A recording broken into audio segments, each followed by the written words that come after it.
Welcome to the podcast of School Beyond Limitations. In this podcast, you will learn how to guide your child through their school life with the intention to help them find their unique essence that will allow your daughter, your son to live a fulfilled and meaningful life. How to build resilience for a successful future, and why is it important to build resilience for a human being? This is the title of today's podcast. My name is Dr. Martina. I'm the CEO, the co-founder, and the designer of School Beyond Limitations. And if you would like your child to live a fulfilling and meaningful life, then this may be the right channel for you. So please subscribe.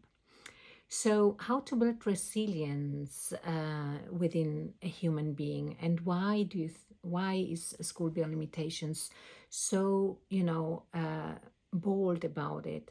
We at School Beyond Limitations are really very bold about understanding the unique essence of each student, and it's about understanding who we are.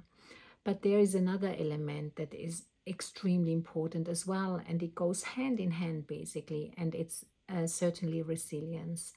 And what does resilience mean? Resilience is going hand in hand with determination, is going hand in hand with discipline, is going hand in hand with the idea that I have an attitude of getting up all the time when there are setbacks, because we all know, and that's clear to all of us, that life is coming in waves, that life puts us in front of challenges all the time, and life has lots of surprises. Even if we have the best plan in place, there come different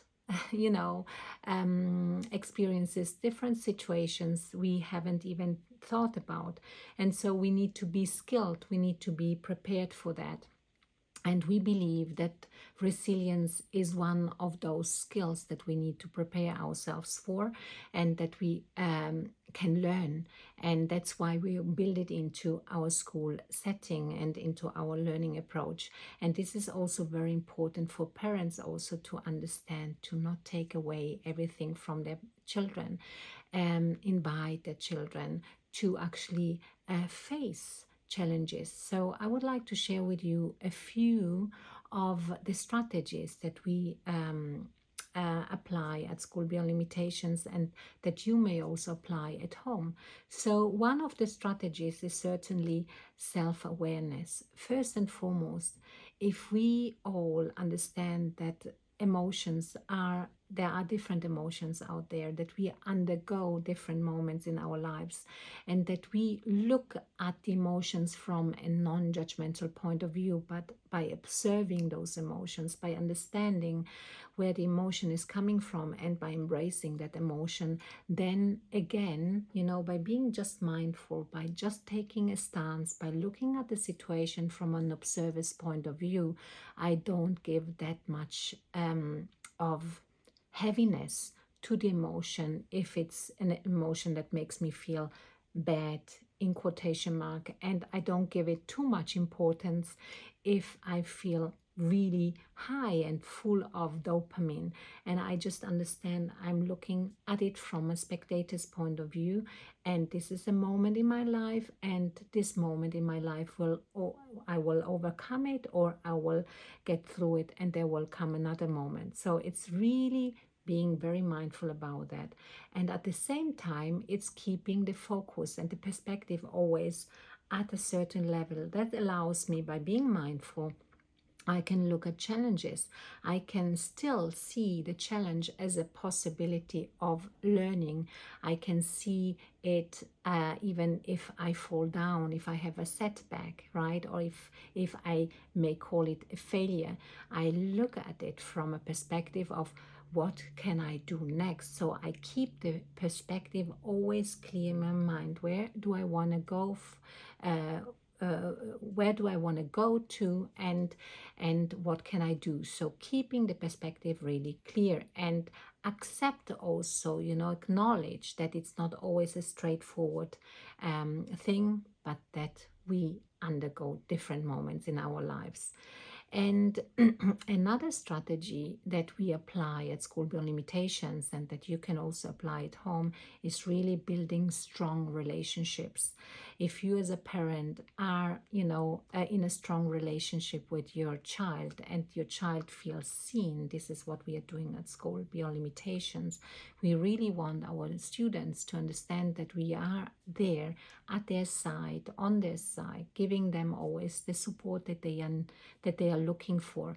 And if I'm, and if there is the understanding that the student feels understood, and that they can open up and they trust, then again they will develop this resilience. They will see, okay, even if it's not going completely perfect at the moment, I have somebody at my side who will support me to go through this specific moment that may cause some difficulty in that specific moment. And again, I said before, it's very key to keep the focus and the perspective towards the goal. But if the goal is too big, it's important that students and young people and ourselves learn, to cut this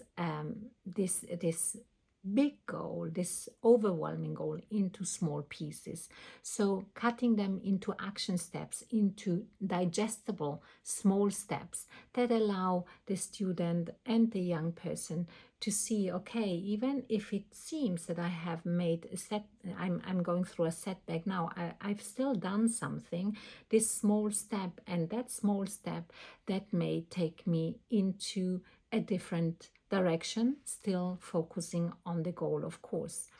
And this, this building resilience is actually very important, because it has an impact on the attitude that I bring along. And if I have an attitude that is based on solution orientation, so on the fact, if I'm in a very difficult situation, for instance, and everything just seems to fall apart, if I ask myself, have I done my best? Have I connected with the right people? Could I do this? How else could I do this?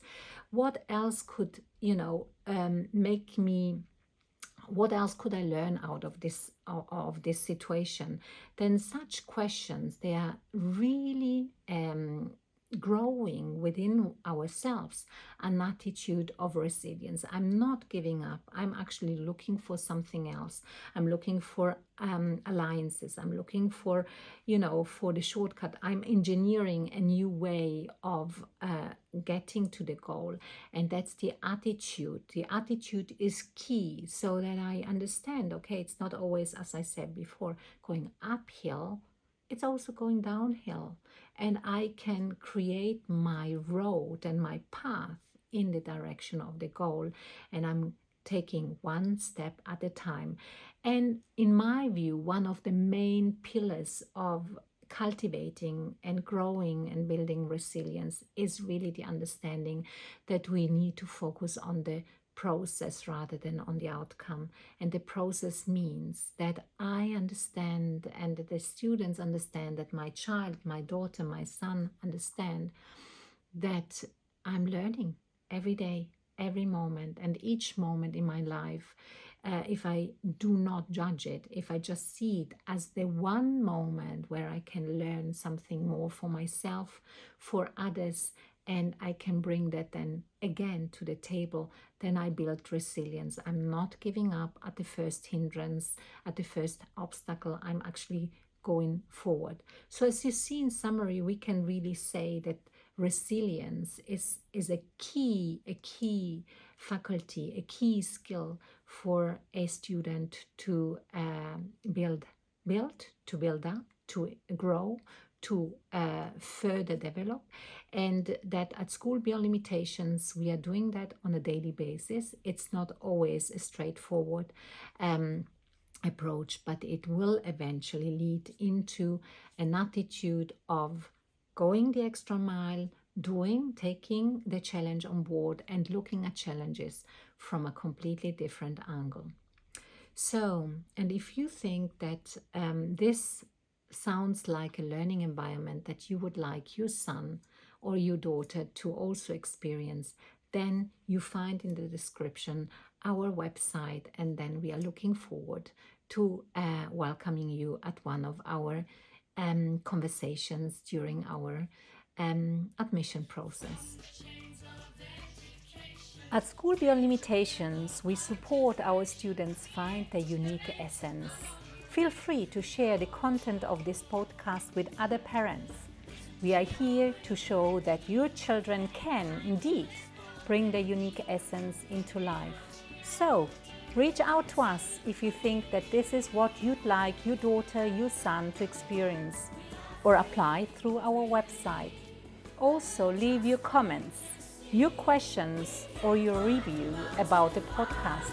Share it with others. And as you know, sharing is caring.